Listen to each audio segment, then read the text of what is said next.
बिस्मिल्लाहिर्रहमानिर्रहीम। अस्सलाम वालेकुम। हम पढ़ रहे थे जीन क्लोनिंग। जीन क्लोनिंग में सबसे पहले हमने देखे थे क्लोनिंग क्या होता है, क्लोनिंग की इम्पोर्टेंस क्या है, क्लोनिंग की टाइप्स क्या हैं, जैसे जीन क्लोनिंग है, रिप्रोडक्टिव क्लोनिंग है, थेरेप्यूटिक क्लोनिंग है, या क्लोनिंग मैकेनिज्म्स क्या होता है, स्टेप्स ऑफ क्लोनिंग डिफरेंट हमने देखे थे। फिर हमने देखा जो जनरल डीएनए क्लोनिंग का प्रोटोकॉल क्या है, प्रोसीजर क्या है, और स्टैंडर्ड प्रोटोकॉल क्या है, स्टैंडर्ड प्रोसीजर क्या है डीएनए क्लोनिंग का, जीन क्लोनिंग का। उसके बाद हमने देखना है कि क्लोनिंग वेक्टर के लिए जो चॉइस ऑफ ऑर्गेनिजम्स हमने सेलेक्ट करना है, ऑर्गेनिजम्स वो कैसा होना चाहिए, उसके अंदर कौन कौन सी प्रॉपर्टीज़ होनी चाहिए और उसकी प्रोडक्ट्स कैसी होनी चाहिए। फिर हमने देखा कि वेक्टर डीएनए को कैसे प्रिपेयर करना है, और फिर जो क्लोन डीएनए है उसको कैसे प्रिपेयर करना है। उसके बाद नेक्स्ट स्टेप हमारे पास है creation of recombinant DNA. Recombinant DNA कैसे प्रिपेयर करना है, वेक्टर डीएनए प्रिपेयर करने के बाद, क्लोन डीएनए प्रिपेयर करने के बाद हमने जो रिकॉम्बिनेंट डीएनए है वो कैसे तैयार करना है। रिकॉम्बिनेंट डीएनए तैयार करने के लिए हमने जो है जो वेक्टर डीएनए होगा उसको, और जो हमारे पास फॉरेन डीएनए है उसको, जिसको हमने क्लोन किया है, उसको आपस में क्या करना है, मिक्स करना है। मिक्स करने के बाद हमने उसके अंदर लाइगेज इंजाइम्स, जो ज्वाइनिंग इंजाइम्स होते हैं वो ऐड करने हैं। जब ये लाइगेज इंजाइम्स ज्वाइन करेंगे, मिलेंगे, तो ये क्या करेंगे, ज्वाइन करते हुए उसको जोड़ देंगे डिफरेंट सीक्वेंसेस पे। अब हमारे पास डीएनए क्या है, क्लोन डीएनए आएगा, जो रिकॉम्बिनेंट डीएनए है वो तैयार हो जाएगा, जिसका जेनेटिक मेकअप चेंज हो चुका होगा। रिजल्टिंग डीएनए के अंदर क्या होगा, रैंडमली जॉइंट एंड्स होंगे, जो भी हमने क्या है जीन क्लोन किया है उसका। अब जो रिकॉम्बिनेंट डीएनए है उसको होस्ट ऑर्गेनिजम्स के अंदर कैसे इंट्रोड्यूस कराना है, इंट्रोडक्शन हमने देखना है। अब मिक्सचर प्रिपेयर हो गया, प्रीवियसली हमने प्रिपेयर कर लिया, उसके अंदर जीन भी इंट्रोड्यूस करा लिया, जीन इंट्रोडक्शन के बाद डीएनए को क्लोन करा लिया। होस्ट ऑर्गेनिजम्स में डीएनए इंट्रोड्यूस कराने के 4 मेथड्स होते हैं। रिकॉम्बिनेंट डीएनए ऐसा डीएनए होता है जिसके अंदर कोई ना कोई फॉरेन जीन हमने इंसर्ट किया होता है। पहला मेथड है ट्रांसफॉर्मेशन। जब हमारे पास कोई माइक्रो ऑर्गेनिजम्स होता है तो उसमें हम क्या कर देते हैं, जो रिकॉम्बिनेंट डीएनए होता है उसको ट्रांसफॉर्म कर देते हैं, मुंतकिल कर देते हैं होते हैं, जो इस काबिल होता है कि वो रेप्लिकेट कर सके और जो फॉरेन डीएनए है, रिकॉम्बिनेंट है, उसको अपटेक कर सके। ट्रांसफॉर्मेशन के बाद है ट्रांसफेक्शन। ये मैमेलियन सेल्स के अंदर होता है, माइक्रो ऑर्गेनिजम्स के अंदर नहीं होता। जब हमने किसी जानवर के सेल कल्चर के अंदर डीएनए, रिकॉम्बिनेंट डीएनए ट्रांसफॉर्म कराना होता है तो उसमें क्या है, ट्रांसफेक्शन रिक्वायर्ड होती है। इसमें सेल प्रिपेयर किया जाता है स्पेशल ग्रोथ मेथड के ज़रिए, और इसमें केमिकल ट्रीटमेंट दी जाती हैं जो रिकॉम्बिनेंट डीएनए है उसको इंट्रोड्यूस कराने के लिए।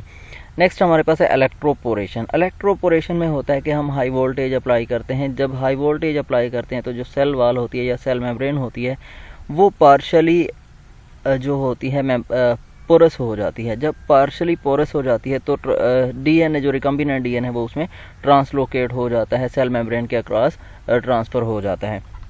नेक्स्ट हमारे पास है ट्रांसडक्शन। ट्रांसडक्शन में क्या होता है, डीएनए जो पैक्ड डीएनए है वायरस के साथ उसको इंट्रोड्यूस कराया जाता है, और वायरस लाइक पार्टिकल क्या करते हैं, इनकैप्सुलेटेड डीएनए को ऑर्गेनिजम्स के सेल के अंदर ले जाते हैं by the mechanism of viral infection. अब इलेक्ट्रोपोरेशन और ट्रांसडक्शन जो हैं ये बहुत इंपॉर्टेंट मेथड्स हैं, और इन्हीं के थ्रू ही मोस्टली क्या किया जाता है, रिकॉम्बिनेंट डीएनए को इंट्रोड्यूस कराया जाता है इनटू द होस्ट सेल। जो हमने सेल प्रिपेयर करना होता है, सेल कल्चर प्रिपेयर करना होता है। अब हमने क्या कर लिया है, जीन इंट्रोड्यूस करा लिया है, रिकॉम्बिनेंट डीएनए सेल के अंदर, होस्ट सेल के अंदर इंट्रोड्यूस करा लिया है। उसकी आइसोलेशन कैसे करना है, हमें कैसे पता चलेगा कि जो डीएनए है वो क्लोन हो चुका है, जीन क्लोनिंग के बाद वो अपना प्रॉपर एक्सप्रेशन दे रहा है या नहीं दे रहा। इसके लिए हमारे पास डिफरेंट स्टेप्स होते हैं, फॉलो करने पड़ते हैं।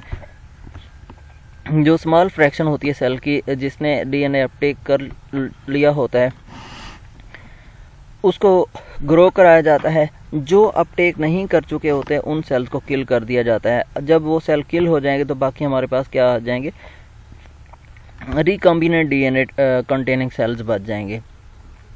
कैसे बच जाएंगे, इनके अंदर जीन मार्कर होते हैं जो वेक्टर के अंदर सर्वाइव कर सकते हैं, क्योंकि ये डिफरेंट जीन होता है और सर्वाइवलिटी क्या होती है, बढ़ जाती है।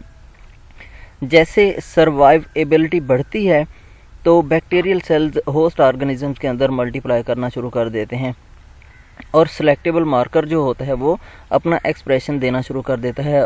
उसकी रेजिस्टेंस होती है अगेंस्ट डिफरेंट एंटीबायोटिक्स, जैसे कि एम्पिसिलिन है, मोस्टली एम्पिसिलिन यूज़ की जाती है डिटेक्शन के लिए, चेक करने के लिए, आइसोलेट करने के लिए जो क्लोन डीएनए है वो। अब जिसके अंदर क्लोन डीएनए होता है प्लाज्मिड के अंदर, वो सर्वाइव कर जाता है जब उसको एंटीबायोटिक दी जाती हैं, जबकि जिनके अंदर न्यू रिकम्बिनेंट डीएनए इंट्रोड्यूस नहीं करवाया होता, जिनके अंदर नहीं हुआ होता, तो वो क्या करते हैं, सर्वाइव नहीं करते। अब हमने स्क्रीनिंग करनी है क्लोन्स की डिज़ायरेबल डीएनए जिसके अंदर मौजूद होता है उसकी। सबसे पहले प्लाज्मिड के अंदर हमने क्या किया, जीन इंट्रोड्यूस कराया, gene introduce plasmid foreign DNA के आ गया। और अब डिफरेंट मेथड्स हैं, इंसर्ट विद इन लैक्सी, यहाँ पे लाइगेशन जो मेथड है उसके ज़रिए, और आउटसाइड ऑफ द लैक्सी हमने क्या करना है, इंट्रोड्यूस कराना है नो इंसर्ट, कोई बैक्टीरिया इंसर्ट नहीं कराया।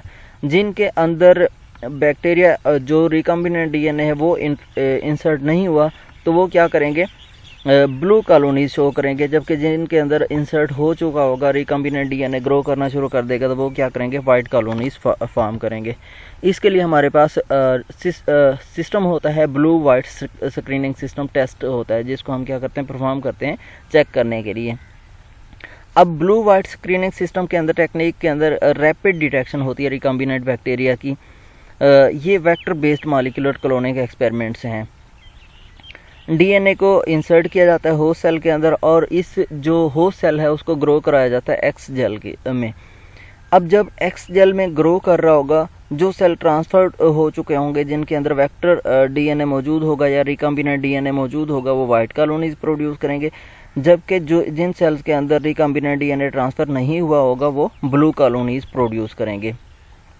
इसका मतलब है कि जो डीएनए इंसर्ट हो चुका है उसके अंदर न्यू सीक्वेंस है, वो क्या करेगा, essential part of beta glycosidase होगा। ये एंजाइम्स क्या करता है, ब्लू कलर्ड कॉलोनीज बनाता है, जबकि जिसके अंदर फॉरेन डीएनए इंसर्ट हो चुका होगा, बीटा ग्लाइकोसाइडेज इनकोडिंग सिस्टम उसके ऊपर कोई असर नहीं करेगा और एंजाइम्स को जो बीटा ग्लाइकोसाइडेज है उसको डिसेबल कर देगा, जिसकी वजह से वाइट कॉलोनीज प्रोड्यूस होंगी।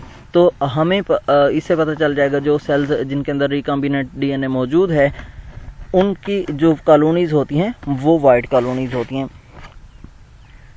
अब जो कॉलोनीज वाइट कलर्ड कॉलोनीज हमें ऑब्टेन्ड हुई हैं वो हमारे पास डीएनए लाइब्रेरी होती है। डीएनए लाइब्रेरी क्या है, collecting of recombinant vector containing clone sequence that cover all genome of specific organism. अब स्पेसिफिक जीनोम जिस जानदार के अंदर मौजूद है वो कॉलोनी हमारे पास क्या है, डीएनए लाइब्रेरी कहलाती है, क्योंकि उसके अंदर हमारे पास डिजायर्ड करैक्टरिस्टिक्स के डीएनए मौजूद होता है। अब हम कहाँ कहाँ अप्लाई करते हैं, कहाँ कहाँ पे हम डीएनए क्लोनिंग को या जीन क्लोनिंग को यूटिलाइज कर सकते हैं, कौन कौन से बेनिफिट्स हम अचीव कर सकते हैं। सबसे पहले genome organisation and gene expression. अगर हमने जीनोम ऑर्गेनाइज करना होता है, स्पेसिफिक सीक्वेंसेस कलेक्ट करनी होती हैं या किसी स्पेसिफिक जीन का एक्सप्रेशन चेक करना होता है, तो उसके लिए क्या किया जाता है, डीएनए क्लोनिंग की जाती है, जीन क्लोनिंग की जाती है। अब complete DNA sequence of the genome very large होती है, नंबर ऑफ स्पीशीज़ की हम क्या करते हैं डिटरमाइन करने के लिए जीन क्लोनिंग यूज़ करते हैं, या genetic diversity with in individual को चेक करना हो तो फिर हम क्या करते हैं, जीन क्लोनिंग करते हैं।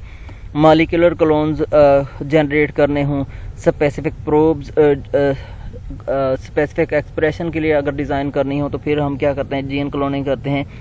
क्लोन डीएनए टूल्स प्रोवाइड करते हैं कि हम बायोलॉजिकल फंक्शंस को डिफरेंट इंडिविजुअल्स के अंदर जो जीन्स के एक्सप्रेशंस हैं उनको चेक कर सकें। साइंटिस्ट क्या करते हैं, जीन जो इंट्रोड्यूस जीन होता है उसको डिटेक्ट करते हैं, डिटेक्ट करने का उसका स्पेसिफिक फंक्शन जो होता है वो चेक करते हैं। जैसे आई कलर के एक्सप्रेशन के लिए स्पेसिफिक जीन है, जैसे हेयर कलर हैं, और डिफरेंट हमारे बॉडी फंक्शंस हैं उनको कंट्रोल करने वाले जो जीन्स हैं उनकी डिटेक्शन के लिए क्या किया जाता है, डीएनए क्लोनिंग की जाती है ताकि हम स्पेसिफिक जीन का फंक्शन चेक कर सकें। सेकेंड नंबर पे प्रोडक्शन ऑफ रिकम्बिनेंट प्रोटीन्स। अगर हमने डिजायर्ड प्रोटीन्स प्रिपेयर करनी है, स्पेसिफिक हेल्थ यूज़ की प्रोटीन्स प्रिपेयर करनी है या कोई हार्मोन्स प्रिपेयर करने, तो उसके लिए हम क्या करते हैं, जो रिकम्बिनेंट डीएनए टेक्नोलॉजी है, जीन्स को क्लोन कराते हैं और हम स्पेसिफिक उनसे प्रोटीन्स प्रोड्यूस करवाते हैं, रिकम्बिनेंट प्रोटीन्स। प्रैक्टिकली ये मुश्किल है नए ऑर्गेनिजम्स डेवलप करना और उनसे न्यू प्रोटीन्स हासिल करना डिज़ायरेबल क्वांटिटीज़ की, लेकिन ये हमारे लिए बहुत ज़रूरी है। इसलिए क्या किया जाता है, परफॉर्म किया जाता है डिफरेंट प्रोडक्ट्स हासिल करने के लिए। मेडिकली यूजफुल प्रोटीन्स जैसे कि इंसुलिन है, रिकम्बिनेंट डीएनए टेक्नोलॉजी के थ्रू तैयार की जाती है, और डिफरेंट जो हार्मोन्स हैं वो प्रिपेयर किए जाते हैं ताकि हम स्पेसिफिक जो डिजीज़ हैं जैसे डायबिटीज़ है उनको ट्रीट करने के लिए यूटिलाइज़ कर सकें। लाइफ थ्रेटनिंग इमरजेंसी को असिस्ट करने के लिए प्रिपेयर करते हैं। अगर कहीं टिश्यू प्लाज्मोजिन एक्टिवेटर हमने तैयार करना है तो उसको हम क्या करेंगे, स्ट्रोक्स वगैरह को कंट्रोल करने के लिए यूटिलाइज़ करते हैं। रिकम्बिनेंट सब यूनिट वैक्सीन प्रिपेयर करते हैं, उनको प्योरीफाइड प्रोटीन्स तैयार करते हैं, उनको इम्यूनाइज प्रोटीन्स जो हैं डिफरेंट डिजीज़ के इन्फेक्शंस के लिए यूज़ करते हैं। और रिकम्बिनेंट प्रोटीन्स स्टैंडर्ड मटेरियल के तौर पर भी यूज़ होती हैं लेबॉर्ट्री के अंदर डिफरेंट डायग्नोस्टिक टेक्निक्स के लिए। नेक्स्ट हमारे पास है ट्रांसजेनिक ऑर्गेनिजम्स। हम जैसे कि यहाँ पे देखें ट्रांसजेनिक फिश दिखाई गई हैं जिनका जेनेटिक मटेरियल चेंज हो चुका है और डिफरेंट कलर्स हैं। तो ये प्रिपेयर करने के लिए ट्रांसजेनिक जीएमओ ऑर्गेनिज्म तैयार करने के लिए क्या किए जाते हैं, जीन क्लोनिंग की जाती है। जीएमओ डेवलप हो चुके हैं जैसे कि डोली शीप है वो प्रिपेयर की गई, गोल्ड फिश है। तो ये डिफरेंट प्रोडक्ट्स हैं जो कि क्या की जाती हैं, डिफरेंट ऑर्गेनिजम्स हैं डेवलप किए जाते हैं by the method of DNA cloning and gene cloning. Next gene therapy. अगर कोई इश्यूज हेल्थ इश्यूज आ जाते हैं जो जनरेशन टू जनरेशन चलने वाले होते हैं उनको कवर करने के लिए, अगर कोई और पार्टिकुलर डिजीज़ होती हैं थेराप्यूटिक पर्पज़ के लिए क्या की जाती है, जीन थेरापी की जाती है। जो फंक्शनल जीन्स होते हैं जो जिनका फंक्शंस नहीं होता तो उनको रिप्लेस करने के लिए, जेनेटिक डिसऑर्डर को करेक्ट करने के लिए। और हमारे पास जीन थेरापी क्या है, डिफरेंट मेथड्स के अंदर है। पहला है alteration in germ cell. Sperm और एग्स के अंदर अल्ट्रेशन प्रोड्यूस करनी होती हैं, स्पेसिफिक करैक्टरिस्टिक्स अगर हमें रिक्वायर्ड होते हैं तो उनके लिए हम क्या करते हैं, जीन क्लोनिंग करते हैं। परमानेंट जेनेटिक चेंजेस लाने के लिए होल ऑर्गेनिजम्स के अंदर जो जनरेशन टू जनरेशन चलते रहेंगे। फर्ज क्या हाइट का जीन है, लॉन्ग हेयर्स का जीन है, या डिफरेंट कोई जीन्स हैं, आई कलर का जीन है, वो इंट्रोड्यूस कराए जाते हैं डिफरेंट ऑर्गेनिजम्स के अंदर। इवन के आजकल ह्यूमंस के अंदर भी ये चलता है जो जनरेशन टू जनरेशन न्यू और अच्छी क्वालिटीज़ के ऑर्गेनिजम्स हासिल करने के लिए ह्यूमंस डेवलप करने के लिए। Somatic cell gene therapy. अब इसमें क्या किया जाए, ऑर्गन ट्रांसप्लांट के लिए यूज़ की जाती है।